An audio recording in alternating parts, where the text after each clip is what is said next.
gyvena tik dėl to, kad valgytų, nu tai jis turės depresiją nuolatinę, turės pastoviai problemas su savo galva, su mintim, su jausmais, su širdim, su plaučiais, su emocijom, jausmais.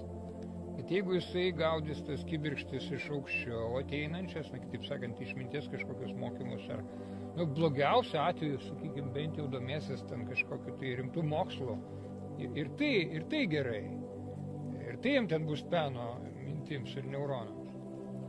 Tai va, tai žmogus pats negali to užpildyti savo galvos, to maistų skirtų galvai, jis turi iš kitų paimti. Jis turi ieškoti, medžioti tą medžiagą, kad gautų tą maistą smegenims. Ir neuronai turi pastoviai būti aktyvuojami, tokiu būdu aktyvuojama atmintis, tokiu būdu gaunama galia, nervinė neuroninė galia. Jeigu žmogus netreniruoja neuronų, tai jie nusilpsta panašiai kaip raumenys.